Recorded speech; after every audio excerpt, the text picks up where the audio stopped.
All right, good morning, happy Friday. Welcome to today's Alaska Business Forum. My name is Betsy Page with the Seattle Metro Chamber. I want to thank you all for joining us here today.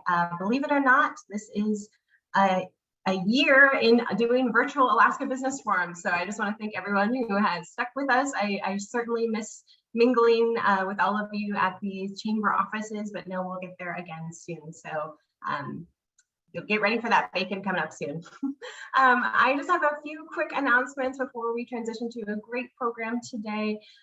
First, I do want to do a quick land acknowledgement that the Seattle Metro Chambers are on the traditional land of the First People of Seattle, which is the Duwamish people, both past and present. And I'd like to honor this land and the Duwamish people. If we were all in person, I know we're all in different areas right now, but in the Seattle Chamber offices, it is for the Duwamish land. So I want to acknowledge that. A few quick housekeeping things. As a reminder, on Zoom, you can see your video and videos of others today. Feel free to toggle between speaker and gallery view to see who you'd like. Do remember to mute yourself throughout the presentation so that we can hear our speakers clearly.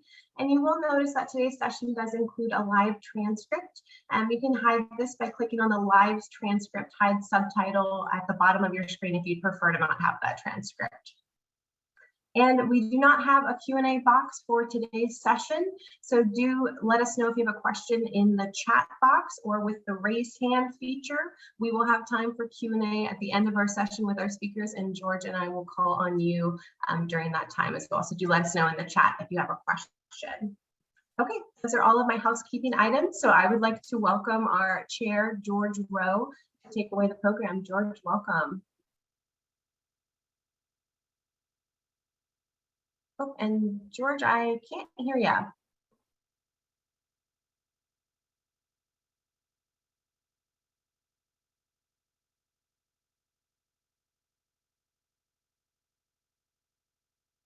Is that better? Is that better?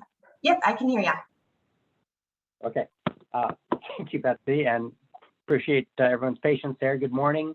Welcome to Alaska Business Forum. I am George Rowe, the chair for ABF and your MC for today's program.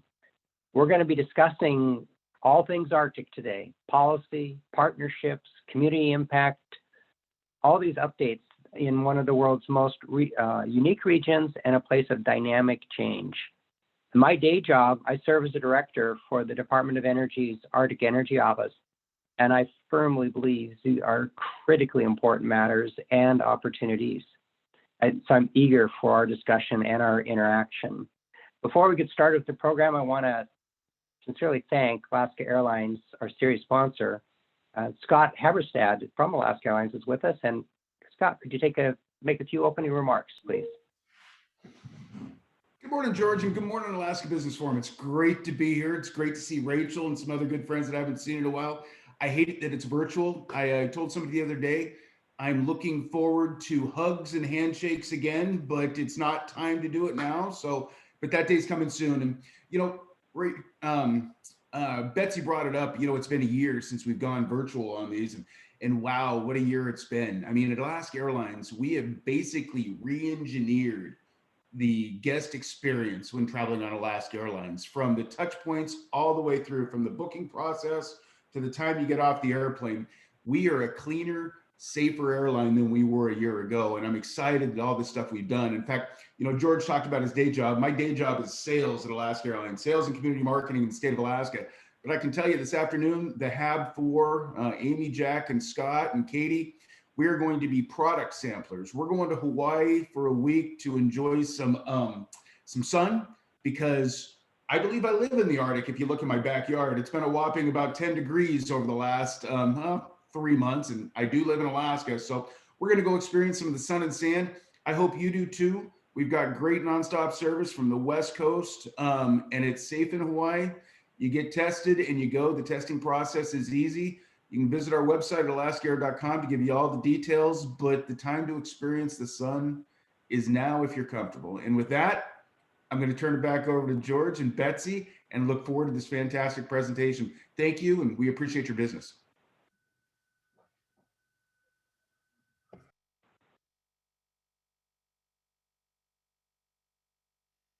Oh, and George, sorry, I cannot hear you. Thank you, Scott. I appreciate the comments and your service to this organization and just working with Alaska Airlines. I want to introduce at this point our first speaker, John Reeves. Captain John Reeves is the Director for Business Development at the Elliott Bay Design Group, and he was formerly the Commanding Officer of the U.S. Coast Guard cutter Healy. Actually, not cutter, it's a icebreaker. Captain Reeves is a licensed professional engineer. He's a mariner who spent 22 years leading high-performance teams, directing engineering, maintenance, safety, and operations for the U.S. Coast Guard. During that time, he distinguished himself as a trusted mentor and a teacher, sharing an extensive background that includes 13 years at sea working in engineering operations, 5 years as a port engineer and manager of 4 industrial repair facilities, and his multiple experiences working on and maintaining an array of vessels from 1940s era salvage ships, the most powerful non-nuclear icebreakers in the world. I actually met John on the Healy as a result of a tour that Rachel Calendar, another one of our speakers, coordinated through Arctic Encounter. John, I am so excited to hear from you. Thank you for sharing your time. Thank you very much, George. Appreciate the introduction. Good morning, everybody, and thank you for being here with us today. Let me see, share my PowerPoint here. Hold on. Sharing my screen. I'm sorry, Betsy, we did it already. Now the share is not working. Can we go to your backup plan with the slides, please? Absolutely. Great. Thank you again, everybody. I would also like to acknowledge the land where I am at. I'm speaking from Paulsbo in Washington, the lands of the Suquamish tribe, which are a member of the Coast Salish peoples, the Suquamish meaning people of the clear salt water. The city of Seattle was named after one of the later chiefs, Chief Seattle of the Suquamish and Duwamish tribes, who was the signatory on the Treaty of Point Elliott in 1855, which is what relinquished claims to the land with the exception of several reservations near the winter village sites. So thank you for the Suquamish peoples. So once again, I want to thank you for the opportunity to speak this morning. While I'm in Seattle now, the Arctic is near and dear to my heart. I grew up just south of Fairbanks. And then, as George mentioned, I've got a little over 20 years sailing around Alaska in the Bering and the Arctic. It's definitely a place that I love, and it's an important place to everybody, whether they understand it or not. So today I'm going to kind of set a little bit of the groundwork, if you will, kind of the picture of boots on the ground perspective, setting up my fellow panelists. But obviously the big topic of, next slide, please, of the day is really the changing environment. We've got, a lot of impacts that are felt around the world from what's happening in a region that some people are, why do I need to care about that? It's way up there. So I'll get into a little bit more of those details. The 3 basic things I'll speak to are the environmental changes, kind of highlight. So what does that changing environment do, or how does it result in changing activity up in the Arctic? And then a little bit of kind of what do we do with that information and how does it change our operations, and what are the things we need to think about moving forward. So you'll see the credits there for the areas that I've gotten some of the information from my slides. I am not an expert in all of these, but I'm familiar with the information. But if you have a desire and want some more information, please follow those sites. And there's a lot of information out there to educate us as we move forward. So next slide, please. So when we talk about changing environment in the Arctic, the thing that is the easiest way to look at that from a kind of what is changing it's really based on the temperature. So you can see this graphic from the Goddard Institute for Space Studies, and they're looking at the changing temperatures, and clearly the Arctic is getting warmer faster than the rest of the world. And so the question is, how does that affect the rest of the world, and why? So next slide, please. The direct impact, of course, is warmer weather is a reduction in sea ice. The ice needs cold to stick around.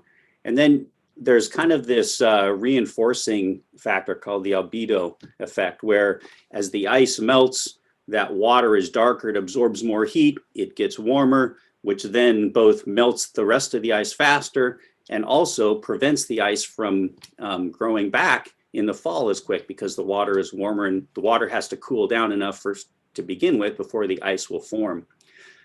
It's also not just extent. So you can see on the left, the graph there is showing the transition over the decades of the extent of the ice.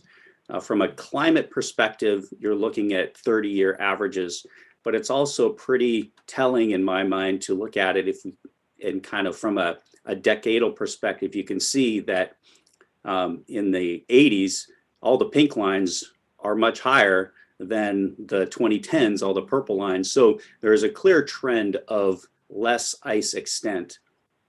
But it's also not just about extent, it's also about thickness. So the thick multi-year ice is more durable. It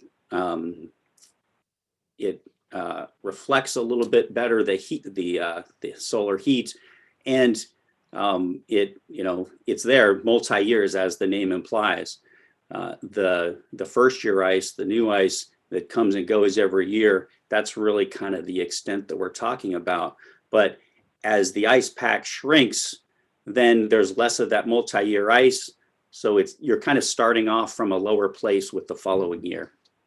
The last report I saw indicated that it's possible for that curve to dip down to 0 ice extent by the summer of 2035.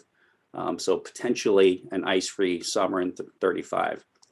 Obviously that's a crystal ball, and there's a lot of uncertainty and a lot of people studying that. So next slide, please. And so we've got this warming air, we've got the reduction in sea ice. So how does that affect things? There's a couple of examples here. With the warming waters, there's moving of fish. So the cod, for example, in the 1970s, there was just a trace amount of the fish stock up in the North Bering.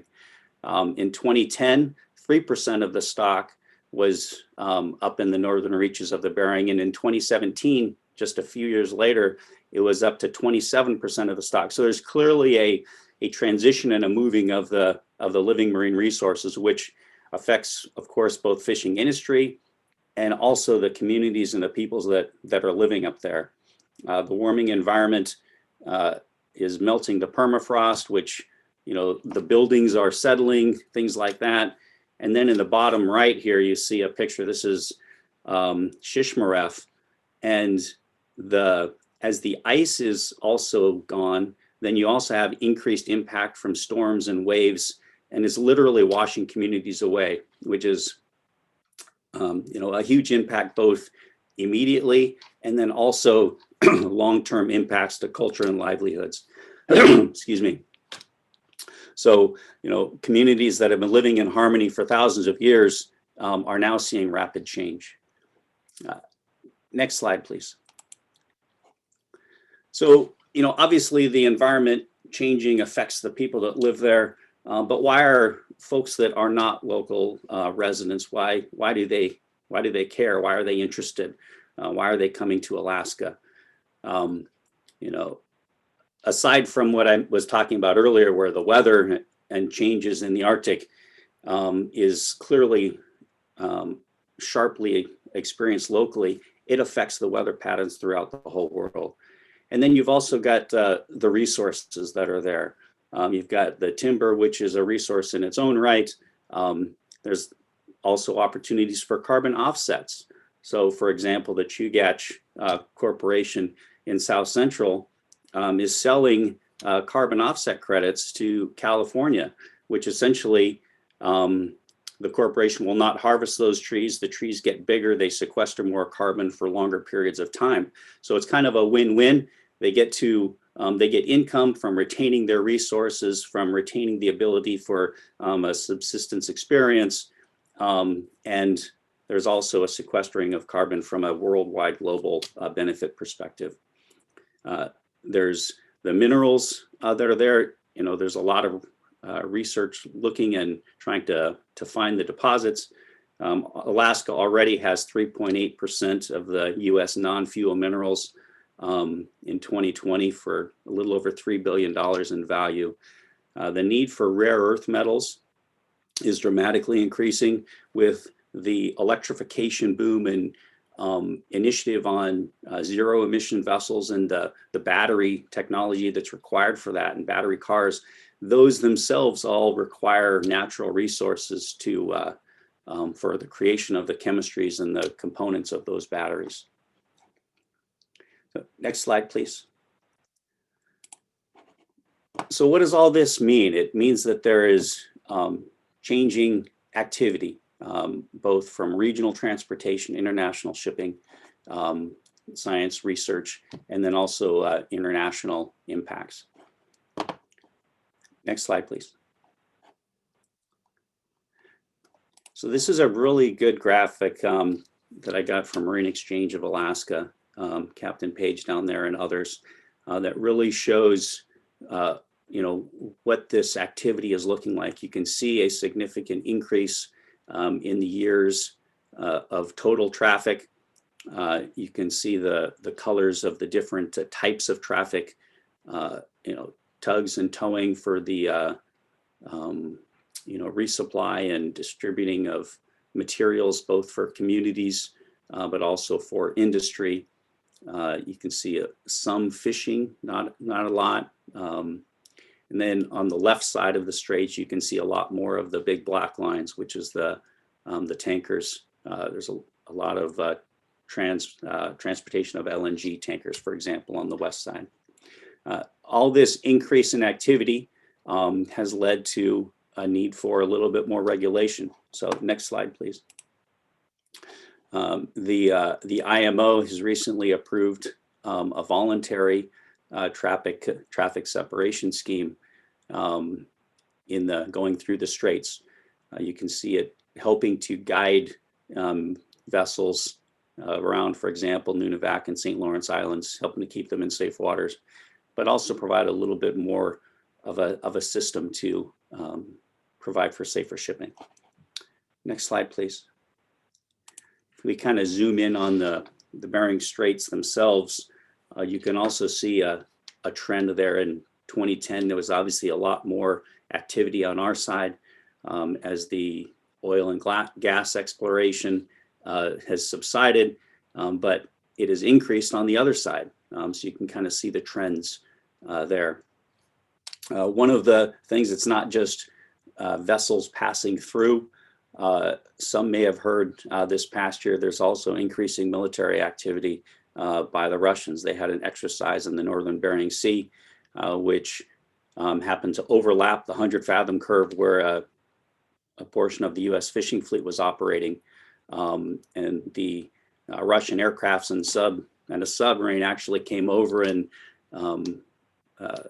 told them they needed to leave. They were in danger.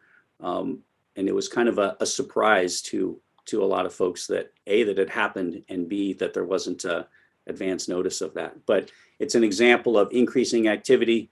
How much of it is, you know, international posturing and things like that. And I'll leave those higher level issues to my fellow panelists, but just as an example of things that are happening. The next slide, please. To help to improve the sharing of information for transportation in the Arctic, Marine Exchange and the Coast Guard have been working together to improve the ability to get information out to people that are operating, primarily through the AIS, Automatic Identification System. I guess I should note as well that all that traffic that I showed on the previous slides, that was based on AIS data. So just ships that were actually transmitting their information.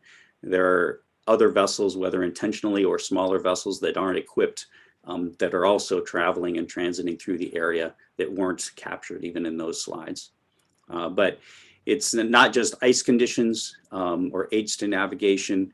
It's also an opportunity to really help to deconflict the transportation industry with the activities of the local subsistence communities. You know, in the spring and the fall, when the communities on the slope and are conducting their whale hunts, it's another tool to help keep the big ships out of the way so that they can carry on their traditional activities. And next slide, please. So the Coast Guard recently issued their Arctic strategy. It's got 3 lines of effort. Operate effectively is, of course, they need to be able to do what the Coast Guard does best. How do they improve their capabilities and response? And how do they provide a greater safety net and maritime domain awareness? The second line of effort is about cooperation. You know, I mentioned the Russian naval exercises, and there's obviously a lot of people talking about potential for conflict in the Arctic, but I also want to also highlight that particularly at District 17 and the Russian Border Guard, there's a great working relationship that the Coast Guard and the Russian Border Guard have cooperating and collaborating in the Bering and in the Arctic. So there are definitely bright spots, even if the bigger international picture is sometimes questionable. And then the third line of effort is resiliency. How do they enable and equip communities and travelers to reduce risks and to be safer? So next slide. So that gives me an opportunity for my quick little sea story that I wanted to share that kind of illustrates the narrative that I've just gone through. From changing weather resulting in reduced ice, increases the opportunity for activity. Because we hear about the ice going away, there's more people that want to be up there and involved and think that they can go. So the Alton Girl was a guy in 2014 who wanted to be the first Canadian of Turkish descent to travel the Northwest Passage. He was going up around Barrow. He was a couple miles offshore, and the ice closed in. So you can see how surrounded by ice he is. He didn't sail into the ice closed around him, because as the ice reduces, it's also more mobile, and it's moving around and can trap you even if you think you're being safe. So he was stuck, ultimately drifted 40 miles to the northwest and was moving until we could get there. It took 30 hours to get on scene to pull him out of the ice. So as an example of, unprepared travelers and, the potential safety implications. So with that information, next slide, please. And I just have a couple more things to talk about. I'm almost at the end of my time here. How do we, looking forward, how do we be safer? How do we operate better? And the International Maritime Organization has recently approved the Polar Code. While it's directly applicable to larger soulless vessels and vessels over 400 gross tons, it really is, lessons learned and a guideline for everybody. The first rule, of course, is you need to get smart, understand where you're going. Talk to the people who live there, talk to the communities. Again, they've been living there for generations. They know how the Arctic works. They know what it's like. They know the environment. They have a huge amount of expertise and information, and they're very happy to share. The one thing I want to point out here is if you look at the map on the right, the definition of the Arctic for the Polar Code, and Dr. Carlo will talk about this a little bit, but you'll notice for the Polar Code, in the Alaskan Arctic, 60 degrees north is the limit as far as it goes. But clearly there are a lot of risks for operating shipping in the far north, and they're listed there. So how do we respond to that and be prepared for that? Next slide, please. The Polar Code itself addresses the many different aspects of transportation that need to account for all of those risks. Reduced daylight, lower temperatures. If you're wanting to operate and you have a ship or even a vehicle on shore that you use down in the desert Southwest, it's probably not going to work in Alaska, particularly in the wintertime. Structure needs to handle the ice loads. The stability of vessels is impaired when ice accretes up on deck. How do you communicate? The geostationary satellites don't go all the way to the North Pole, for example. So as you're sailing north, you eventually run out of navigational and communication signals. Do the crews know how to operate in those cold weathers? Are the pipes configured so they're not going to freeze, etc.? So those are the safety considerations. And then the second aspect of the Polar Code, next slide, please, is the pollution concern. So it's kind of broken down into a vessel safety and then a MARPOL. And so it addresses oil and noxious substances. Basically, those two are treated the same as you would expect. No discharge, double hull requirements. Sewage and garbage are also further restricted. Kind of the interesting highlight here is that fast ice, basically ice attached to the shoreline, is treated like land. So where you're allowed to dump your sewage is also impacted by the ice and where you're at. So those, I guess the Polar Code is guidelines for highlighting the areas and the issues of concern that we need to be prepared to address as we move forward. Nobody has that clear crystal ball on what the future is going to look like, but those are the things that we need to be thinking about. So next slide, please. And with that, I will say thank you for your time. And I look forward to hearing the comments from my other panelists and your questions at the end.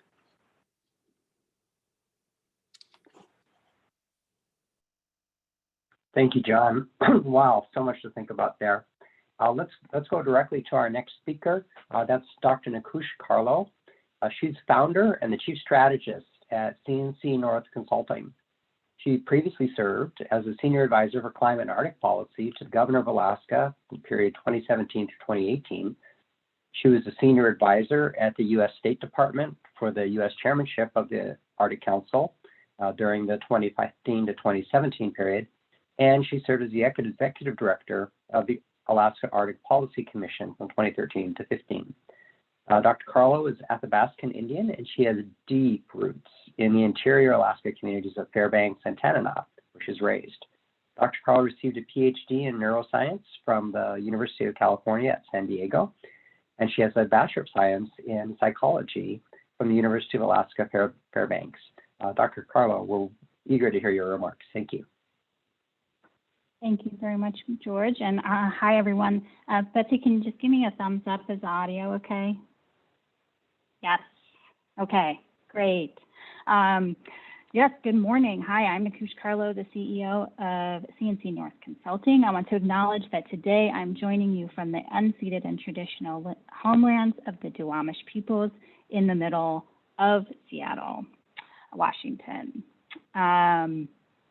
As the founder and chief strategist of CNC North Consulting, I work with clients to develop a vision for their climate and Arctic priorities. We work together to sort of build momentum, to really drive at that change and foster partnerships for forward movement. My true passion is working with organizations that support climate change equity and the well-being of Arctic residents and Indigenous peoples. So we're here today to talk about emerging trends in the Arctic, and I think it's really important to start with where we have been with regard to national Arctic policy. As this group is well aware, the United States, by virtue of Alaska, is an Arctic nation and has substantial political, socioeconomic, and environmental interests within the region.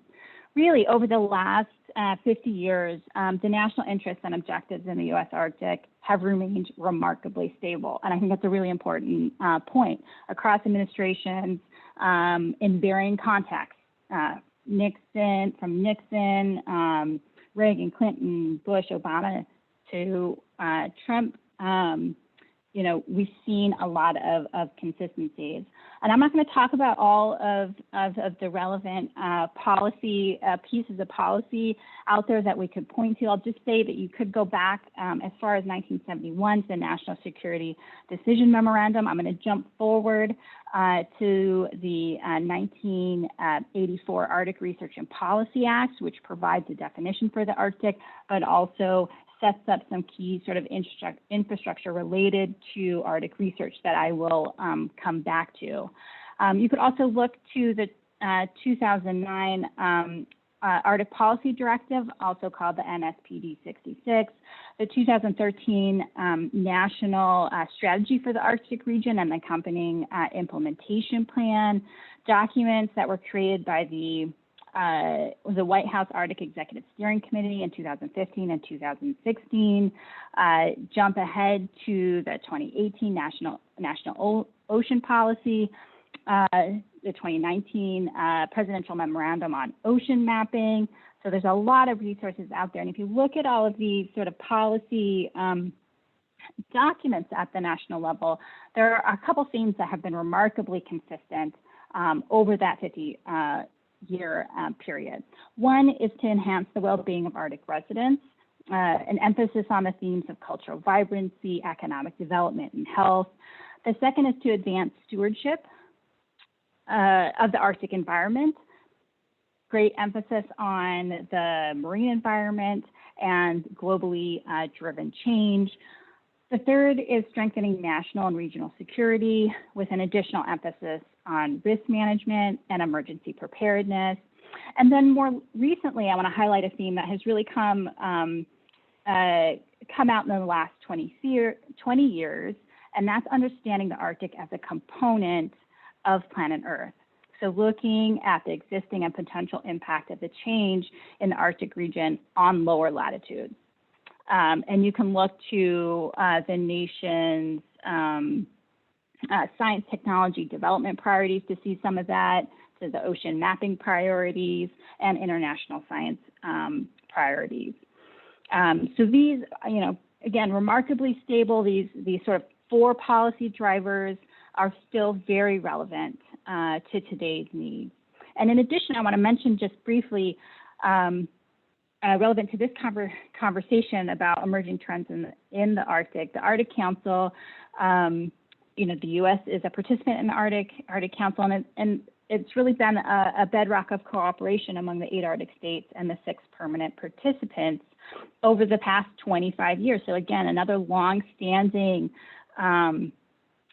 commitment and place to really collaborate and work together on issues of sustainable development and environmental protection. The Arctic Council has 6 working groups, and they generate a plethora of data, work on monitoring and assessments that feed into recommendations that support decision making. So again, the Arctic Council continues to be a place where the U.S. can support open lines of communication and really work collaboratively with other Arctic states and permanent participants.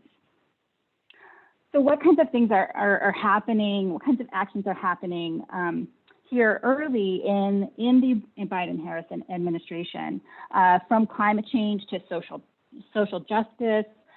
This administration has rolled out a suite of related executive orders and presidential memoranda. And there's a few. I'm going to highlight 3 for you because they relate to emerging trends in the Arctic. The first is the Executive Order 13990, Public Health and the Environment and Restoring Science to Tackle the Climate Crisis. This came out January 20th, so almost day 1. And Section 4 relates to the Arctic. Section 4A places a moratorium on activities related to oil and gas leasing in the Arctic National Wildlife Refuge and activates a new analysis of the potential environmental impacts of activities in that area. Section 4B restores the Bering Sea Climate Resilience Executive Order, which withdraws certain areas in Arctic waters in the Bering Sea from oil and gas drilling. And that restored a previous executive order, Executive Order 13754, which was a significant work by the Bering Sea Elders Group and two nonprofit consortia, which you're probably familiar with, Coeric Inc. and the Association of Village Council Presidents. And together they represent over 70 different tribes in the region. And they joined forces to align their interests around ocean resources and ecosystems that really the region relies on. So the executive order is significant in that it responds to longstanding requests that federal management decision-making include Indigenous knowledge and expertise.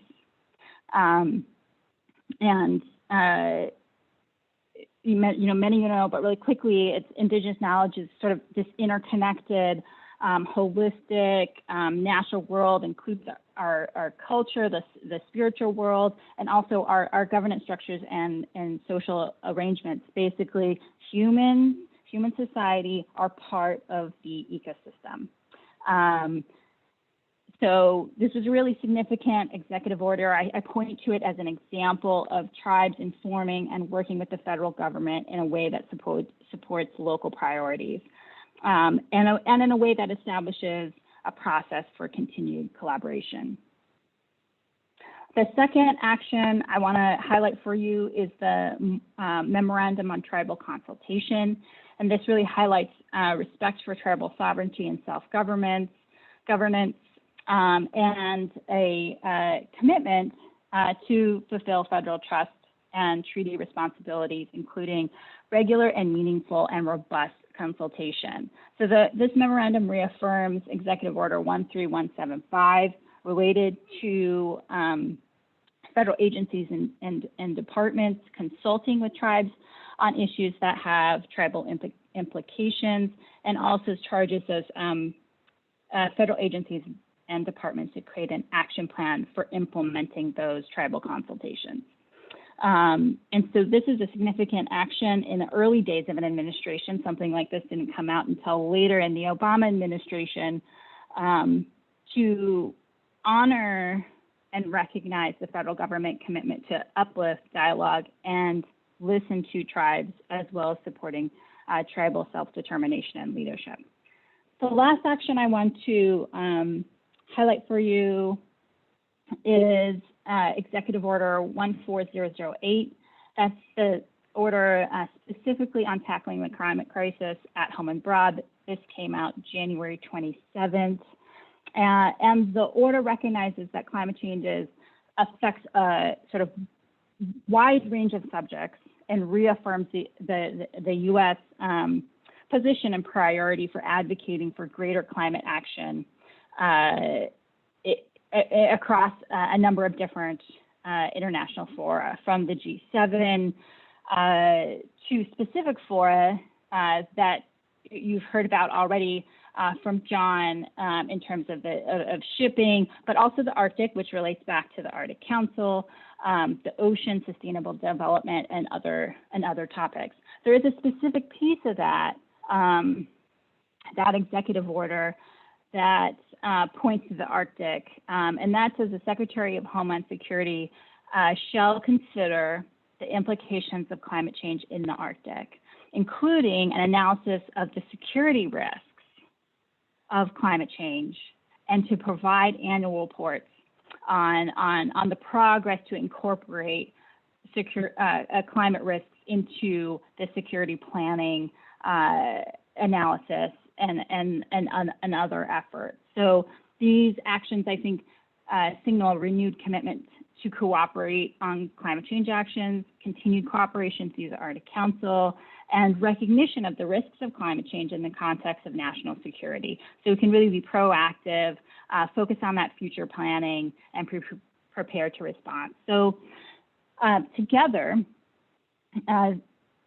these actions sort of speak to the Arctic policy themes I mentioned earlier: well-being, right? Stewardship, security, and Arctic global systems. And it happens that those policy drivers are part of the Arctic Research Plan, which is coordinated by federal agencies. So there's an interagency body, the Interagency Arctic Research Policy Committee, that focuses and coordinates efforts in the federal government on Arctic research, really looking at how can we enhance efforts, how do we reduce duplication, how to be really effective in working in a very challenging area and get the knowledge that we need to in order to make smart decisions. So building from those policy drivers, we have the Arctic Research Plan. IARPC, this interagency body, was created through the Arctic Research and Policy Act that I mentioned earlier of 1984. That act also created the U.S. Arctic Research Commission, and every 5 years, IARPC creates a new 5-year plan for research. And so one of the hats that I wear is as the IARPC Plan Development Director. So I assist IARPC in developing the vision for that and really realizing the plan itself. We're in the process of doing that. We had a public scoping period last year to get input from people in Alaska on the ground, researchers who otherwise might be able to contribute, the private sector, the public sector. And I just want to highlight a couple things that might be of particular interest to this group. We're looking at getting a draft of that plan out for public comment very soon. And so I wanted to point to a couple things. There's going to be priority areas focused on sustainable economies and livelihoods, including topics ranging from community relocation, natural resource management, shipping routes, food security, as well as infrastructure and energy systems. There's a priority area on risk management and hazard mitigation, chronic hazards, acute events, preventing hazards, disaster response management, threat reduction, and security. So that's another place that this that you might have a particular interest. There's also a section on technology, innovation, and application. Again, another place to look for where interests align. And we're really looking forward to it. We're very excited to be able to share this draft and get input from groups like this and others. And I will, after this, drop into the chat some links related to this, so I can point you in the right direction to find out more information, to sign up for our newsletter. So as soon as we are able to release that plan for public comment, we'll let people who are signed up on the newsletter know so that you can go check it out. So I really encourage you to take a look at those things. So I wanted to give you a preview of sort of what was coming down the pike, and then I'll just have 1 minute here to bring some ideas together and bring us back to the Arctic communities and the opportunity to really innovate, drive, and lead understanding of investment in the Arctic, and to emphasize that in order to work and live and thrive in that area, we need a lot of different perspectives. We need everyone at the table thinking about and bringing really great ideas to what is next for the Arctic, and understanding how this indigenous knowledge and science and food security and the impact of change has on different systems, and what we can gain in that understanding. And we're seeing these sort of actions at the national level that support this sort of diverse understanding. I really think I point to the Northern Bering Sea Climate Resilience Area as a good example to elevate tribes' authority in federal management decisions. We've yet to see how that is going to be implemented. It does create a tribal advisory council, requirements for tribal consultation, and these are tools and processes that can help us address issues like shipping, pollution, marine debris, industrial fishing, extractive industry, and they can form other areas and other things like complex challenges and problems like climate change and coordinated Arctic research efforts. So with that, I will hopefully didn't go too over there. I know that was a lot of information. I'll drop some links into the chat box, and also share I didn't create it. I think it was created by Search, but it's a PDF with a lot of the sort of policy documents I mentioned, so you'll be able to reference those. So thanks very much. Thank you, Dr. Carla, and I'm really relieved that you're going to provide us some updates there on how to follow up on these many topics that you covered. I know for me, I was just frantically writing down things, and so it'll be good to follow up on that stuff. Our last speaker for this morning is a woman named Rachel Callender. Rachel's the managing partner of Callender and Associates. She's a climate-driven, Alaska-grown company. It focuses on positive impacts to businesses and nonprofits, campaigns, stakeholder groups, and communities. She is also the founder and executive director of Arctic Encounter. You might recall me mentioning that earlier, the largest annual Arctic policy and business convening in the United States. It has strategic partnerships and events worldwide. It's currently on the board of directors for the Alaska Sea Life Center in Seward. She's served as professional staff in Congress, the U.S. Congress, in the Alaska State Legislature, and in leadership positions on several statewide political campaigns in the state of Alaska. Rachel's a seasoned operative in the business and policy development efforts that impact the regions, peoples, and issues of Alaska and coastal regions worldwide. Rachel, thank you for joining us. We're looking forward to hearing from you. Thanks so much, George. Betsy, if you'd be willing to, I think we're having you put up the slides. So if you could just put up the first screen. Perfect. Thank you so much, Betsy. I'm just going to make sure that one thing causing notifications to happen on my laptop is not happening, hopefully, while I am not on mute. Well, hello, everyone, and happy Friday. I have been blessed to speak to this forum in person in Seattle in the past, and I'm happy to take on round two with you all here today virtually. I just thought I would share as background that George didn't mention, I was born and raised in a commercial fishing family in Cordova, Alaska, which is the land of the Eyak peoples. And I'm joining on Zoom today from Anchorage, where I live and run my business, which is the land of the Dena'ina peoples. And I would also like to give a shout out and thank you to Scott Haberstad on the line, as well as Alaska Airlines, which, as all of you involved in the Alaska Business Forum know very well, Alaska Airlines continues to be a champion and a leader for efforts like this forum, as well as the Arctic Encounter, my nonprofit, and many critical nonprofits and community events in Alaska. They are truly our hometown company here, and we're thankful to have had Alaska Airlines serve as the Arctic Encounter's Platinum host sponsor for the past several years. So wanted to throw that out there since you are on the line, Scott, and also a sponsor of this event. Second slide, please, Betsy. Thank you. I won't go too far into the Arctic Encounter as we have a very loaded and comprehensive website, but I did want to share a quick story before I dive into the presentation. As many of you probably know who work in this space, the Arctic policy world really is a tight-knit one once you dive in.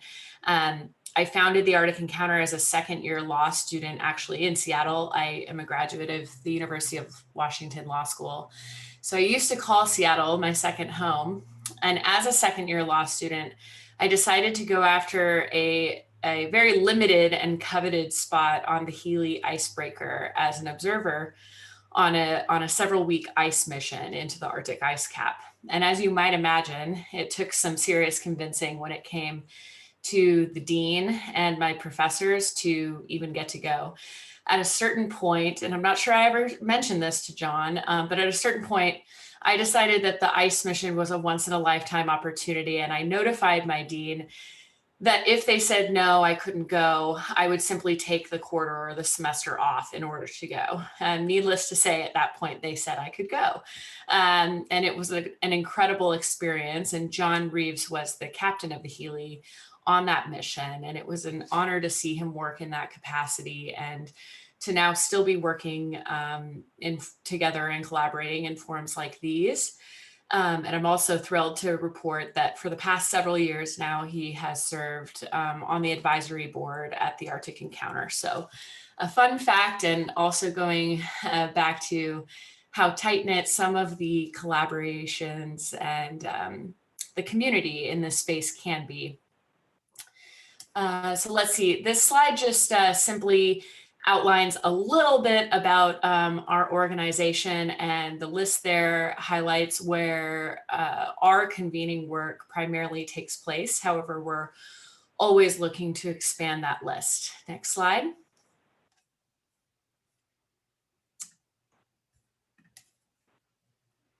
Okay. This is a little bit about the mission of the Arctic Encounter. I'm not a fan of reading directly from slides, so I know you'll take that in yourselves.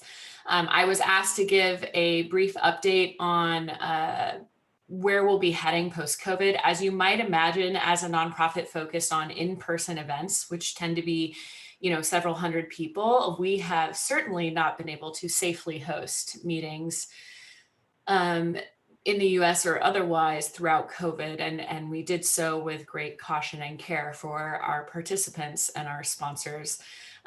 So with that said, we have tried to support our community and our networks through COVID however we can, but of course are very much looking forward to contributing value in this space when we are able to safely meet. Some of our post-COVID planning include ongoing talks with some of the partners we've collaborated with in the past in the UK and Scotland, looking forward to COP26 that will be hosted in Glasgow. That is all very TBD, depending on COVID, of course. Resuming our annual US convenings, including domestic and international partners, and engaging in production planning, which will just be a continuation of what was in the works with some of our close colleagues in several of the Arctic embassies in Washington, DC. That was taking place just prior to COVID hitting. Next slide. So my presentation today will be a little bit unconventional, but if you know me, then you know that that tends to be the way that I like to communicate. So we're going to switch it up a little bit just for fun. So as someone who focuses intently, I know that John came in with great expertise in the icebreaker space and ice and engineering. And Nikush is a formidable, I would say, national leader and expert in Arctic policy. But for me and myself, as someone focused on Arctic dialogue and sort of engaging challenges and developing solutions in that meaty dialogue, I personally am most fascinated by that deeper thought work that we can get into through dialogues. So with that in mind, I wanted to offer something meaningful and substantial and maybe a little bit fun and interesting by offering not just my update on the Arctic, but others. So I reached out to a number of colleagues living and working in the Arctic with 3 questions. What are you excited about? What are you most concerned about? And what do you want US business leaders to know? Next slide. So I reached out to two close colleagues and friends who I've worked with for many, many years, both of whom, one currently lives in Kotzebue and one was born and raised there. So if you're not familiar with the Bering Strait region, Kotzebue, you can see that dot up there on the west coast of Alaska. Kotzebue is in the Arctic. It's roughly 3,200 people. And when I was completing this presentation and shipping it over to Betsy, I did look up the temperature just for fun. It's 4 degrees, or at least it was a few hours ago. Next slide.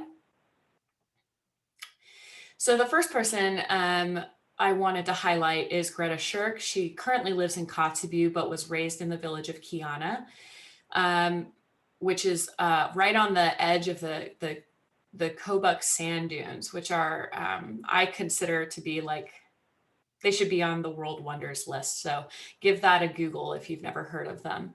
She's a mother, a business leader, and an advocate. When I asked her what she's most excited about, she said she's excited about opportunity in the Arctic, specifically self-determination for the communities. She's most concerned about the risk of outsiders failing to consult with local communities prior to doing business in the Arctic.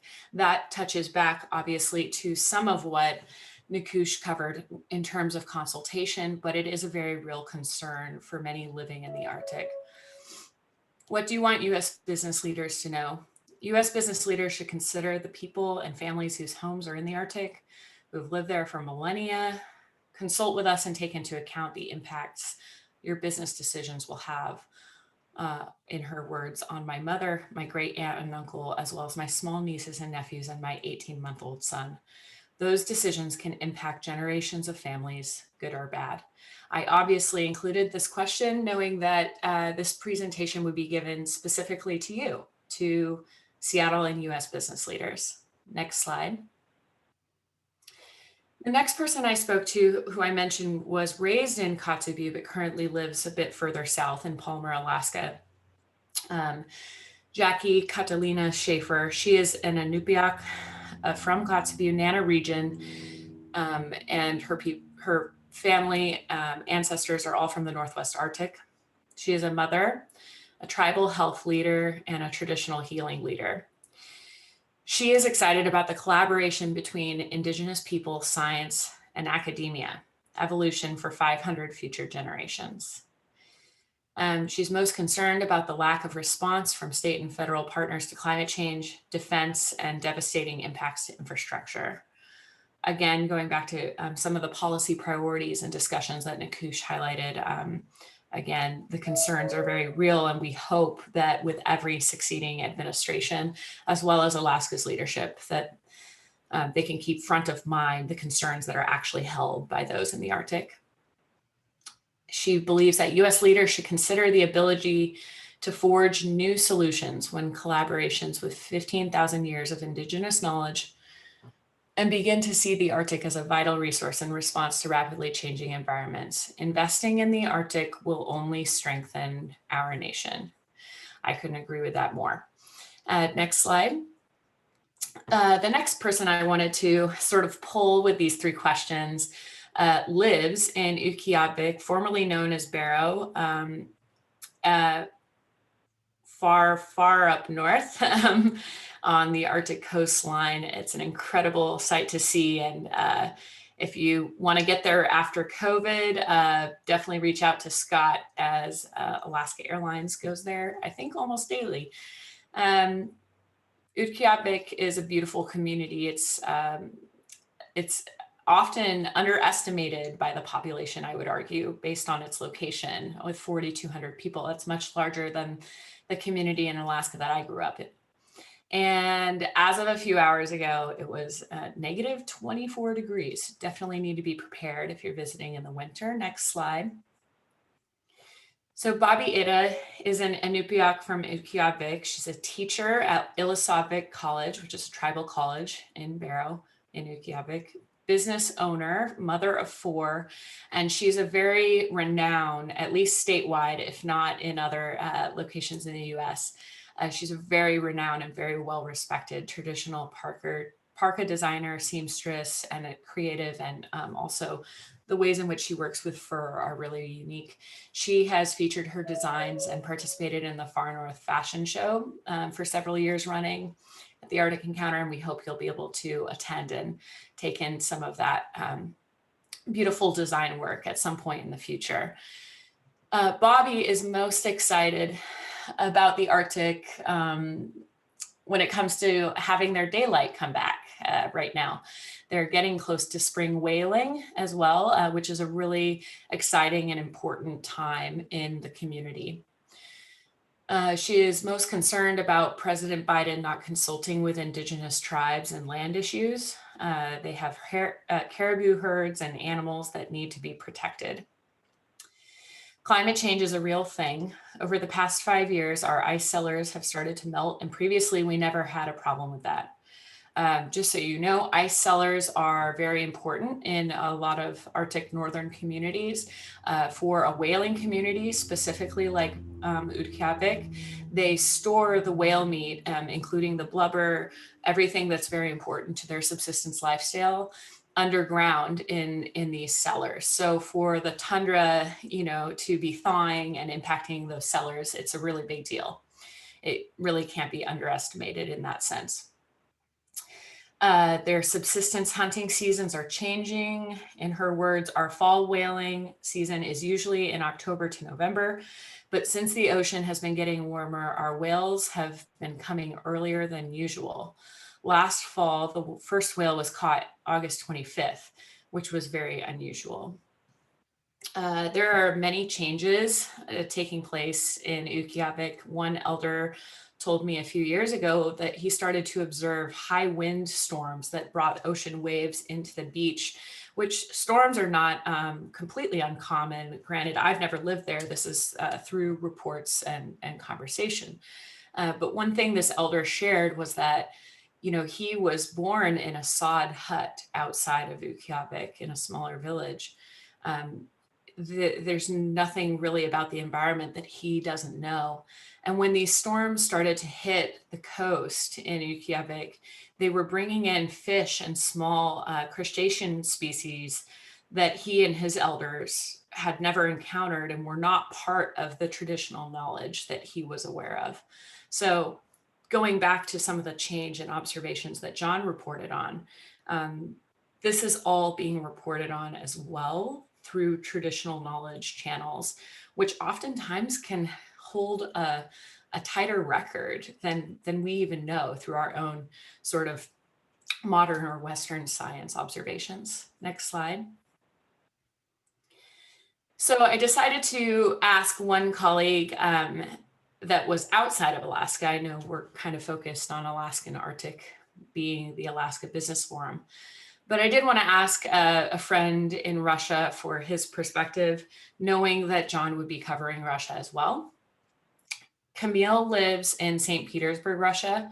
Oh, I'm sorry, I clearly didn't change the population on this slide. So I am not able to report on the exact population. You can Google it later. Camille lives in St. Petersburg, but he actually grew up in a village, next slide, please, in a village far outside of St. Petersburg, and spends the majority of the time in the Arctic and on the coast. That was him next to that Russian icebreaker. So he's very familiar with what it requires to work there. Camille Kasanov is a lifelong Russian raised in the village of, and if anyone can pronounce that correctly, kudos to them. I'm not going to try, but it's a very long village name in the Ural Mountains. He works primarily in Murmansk and Yakutia. He's a former high school teacher, a father, and a leader in energy development in the Russian Arctic. He wanted me to share this video or this photo of his daughter, Emily. He's very proud of her and is trying to teach her a lot about her Siberian heritage. This is a photo of him at work. I believe it's on a small icebreaker. And I'm going to zoom in here so we can talk about his response. I was surprised to hear this response that it was what he's most excited about. There's a huge excitement over new images from the NASA Perseverance rover in his workspace in Russia right now. It's really no different than that, referring to these images of Mars. The Arctic is cold, extremely dangerous, and isolated, with a small difference that it is fragile and has been inhabited by people. Arctic indigenous people have inhabited the Arctic region for generations and rely on the health of its land and wildlife for food, clothing, and cultural survival. You don't have to wait until Mars will be colonized with all of the challenges for human survival it faces when the same approach is needed here on Earth. And I'm excited for more people to acknowledge that and start making changes together. His biggest concern is letting the moment pass. That's certainly something I've heard before. It's obvious that we cannot put Arctic climate change issues on hold and wait for better financial climate or political agendas to make change. Arctic procrastination is the biggest risk humanity is facing. And then he goes on to say, this is a rather large response, so I don't think I'll read the entire thing, but what he wants US business leaders to know: the Arctic has huge hydrocarbon deposits and strategic geopolitical importance, and those are facts. But the biggest elephant in the room would be the impact the Arctic will have on the whole planet. It's obvious that the private sector cannot act solely without support. So he goes on to say, a risk-based approach guided by a scientific understanding of the environment helps to build a full awareness of the potential impacts from the operations to the Arctic environment and on the people who depend on it. So in summary, that is one perspective from someone working in the Russian Arctic and is observing much of what John Reeves covered when it comes to that increased traffic and activity in the Arctic Ocean as well. Next slide. So with that, I've included some contact information here. I'll share some links in the chat bar that I think might be useful pertaining to my presentation and some of the work I'm engaged in. And I look forward to the Q&A. Thanks so much.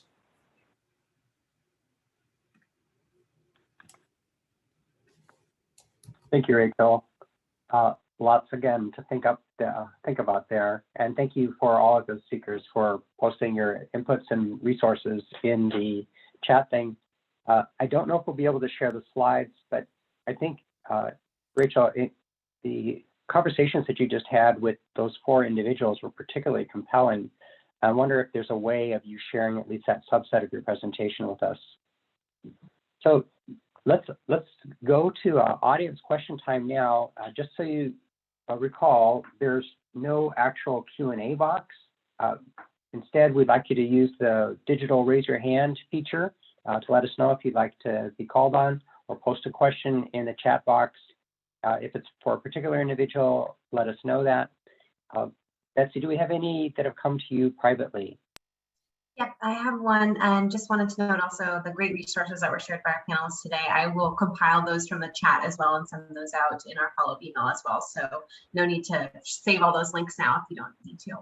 I have a question from Mike Stevens, who wanted to ask all 3 of our panelists, what would be the role for Seattle specifically that it can play in sustaining the Arctic from a business, philanthropy, policy, environmental, and research perspective? I'll just give my personal opinion real quick. I've obviously hosted Arctic Encounter for 6 years in Seattle and have gotten to know several of the mayors, port commissioners. We've had several legislators attend, Senator Cantwell, Senator Murray, Representative Del Bene, Representative Larson. We've had great engagement from members of the delegation and local leaders. But something that I like to raise when it comes to Seattle, and John, you might want to piggyback right after I mention this, especially if you have more valuable context to provide, which I'm sure you will. But my hot take is that the traffic in the Arctic is not going to decrease. It is increasing. There is economic ties to that traffic that are compelling for business leaders.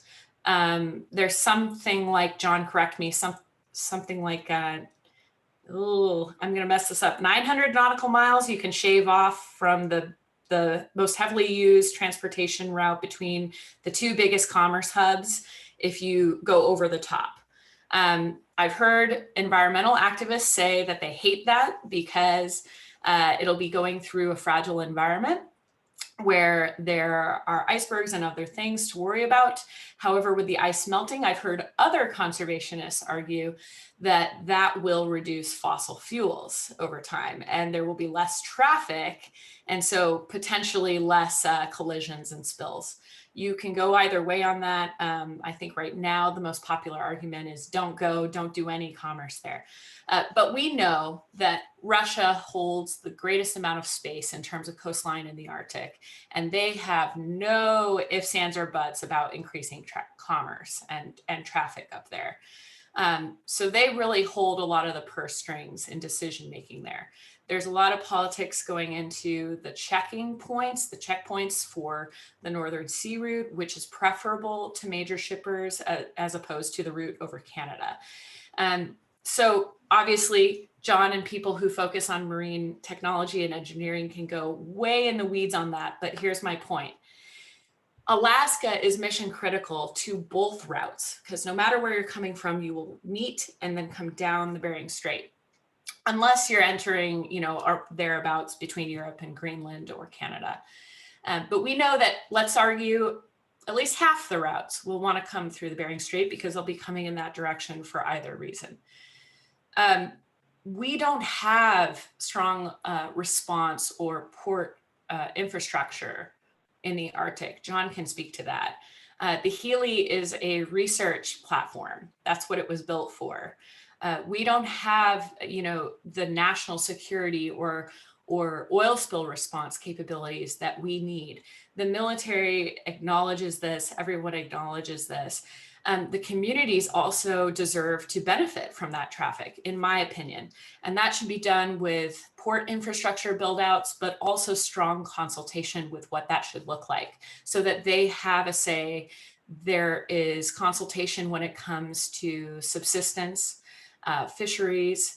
Fish stocks are moving north, another economic reason why I believe commerce and traffic will only increase in future years in that region. So my argument to Seattle is you're the strongest port infrastructure that is along the route coming out of the Bering Strait right now. The Port of Seattle and the Port of Tacoma, most notably Tacoma. We have Unalaska with Dutch Harbor, and that's very important. And we have a large Coast Guard base in Kodiak. But Alaskans would tell you, there's been a push up here forever to build out ports in the Bering Strait.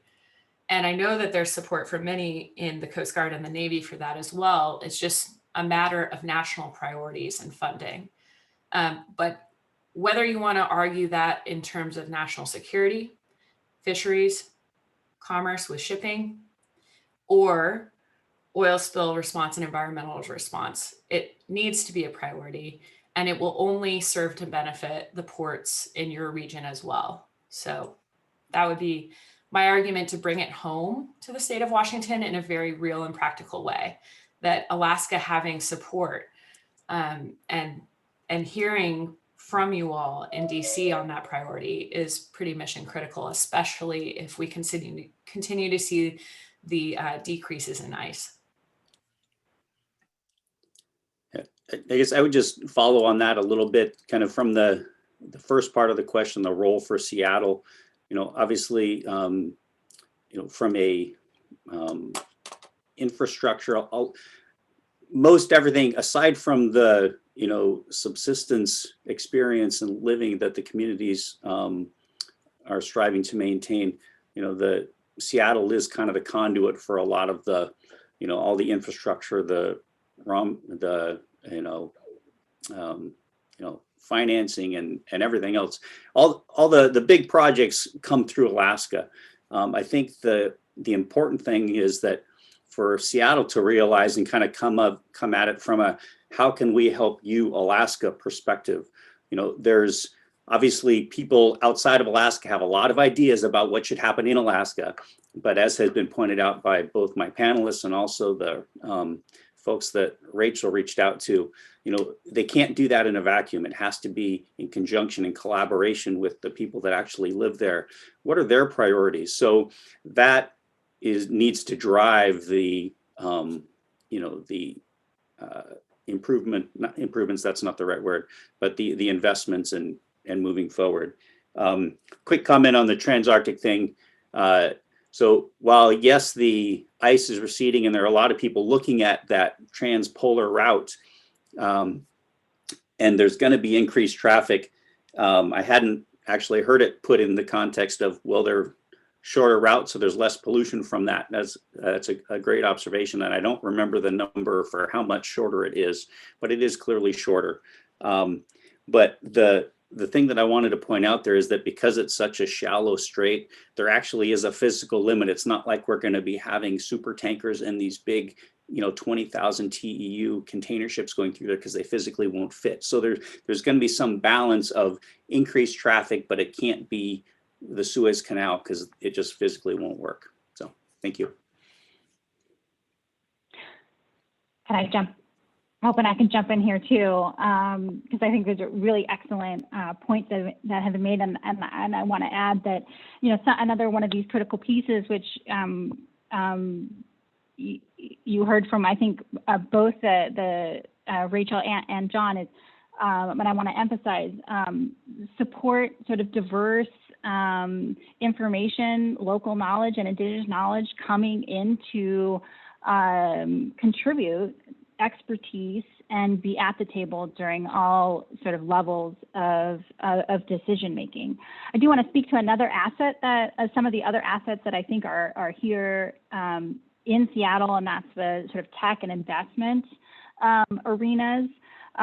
Really, Alaska is not an Arctic nation in isolation, right? We are connected to other places, importantly across the U.S. and really importantly in Washington State, and we're going to need to expand how we're thinking about financing lots of things. I spend a lot of time in the climate world, so I think about climate financing, how we can be as proactive as possible, how we can take leads and invest in innovation and action at the community level, and then scale that up.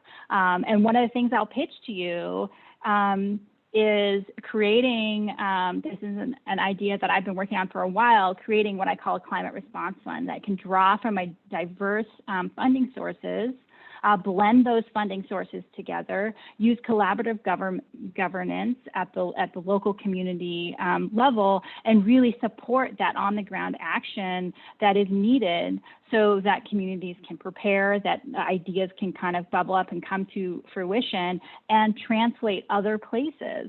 And really this, blend is the key there, and the unique thing about a climate response fund, as I'm thinking about it, is being able to blend those different types of resources and financial revenue sources from public institutions, from private equity, from nonprofits, from carbon markets. John mentioned carbon markets. Again, it's another place, carbon markets and carbon pricing, where we're going to see some of those revenue streams come in. So some of those benefits that I'm sort of looking at is like smoothing out the sort of bumpy road that we sometimes see with fluctuating state and federal funding sources to adequately prepare for climate impacts. That is a really great, broad, fully orbed kind of set of responses to a really excellent question. We have time, I think, for one or maybe two more questions. I believe Rich Berkowitz, you had a question that you wanted to ask?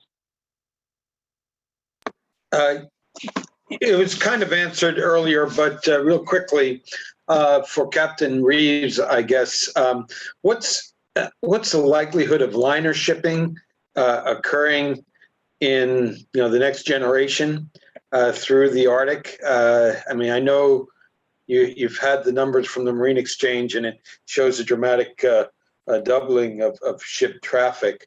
But for for one element of the business, probably the most critical element for Puget Sound ports is of Seattle and Tacoma is the ability to see more liner shipping, which would be regularly scheduled shipping.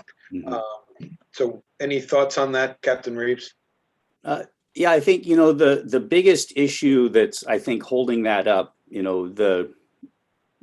it is a shorter route. It's clearly the best way to go if you can make it work, if it's financially, if it makes sense. The biggest issue holding things back from my perspective is really the uncertainty. Even though the ice is reducing, it's still really variable on where it is on any given year. There might be a lot of ice over here this year, but next year it's open and it's over here. And, the shipping needs consistency, that you need to know that when I put that on the schedule that I can leave from this port and get to that port and on the right time. So I think that's what's holding it back right now is more the ability to schedule and know. I think that in terms of timing, I can't, I don't have that crystal ball, but, there were this past year 2 transits on the northern sea route on the Russian side that were not icebreaker assisted. So there's clearly an opening there where vessels are going to be able to transit. I guess the short answer is it just depends on how quickly the ice recedes to the point where it's consistent from year to year, and how much, how strong that trend needs to be and consistent it needs to be for the shipping companies to know that they can rely on it. Thank you. Yeah, thank you very much. Unfortunately, we are out of time today. The Arctic is a big place, and this is a big topic. And I am very grateful for the inputs from everybody and the interaction with the audience.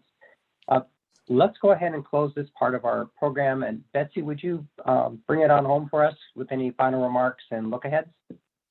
Thanks, George. Just a few thank yous. First of all, to our panel, Nukush, John, Rachel, thank you so much for your time and the great remarks here today. Really appreciate it. Thank you to Alaska Airlines for sponsoring today's program and every program of Alaska Business Forum. And good to see you, Scott.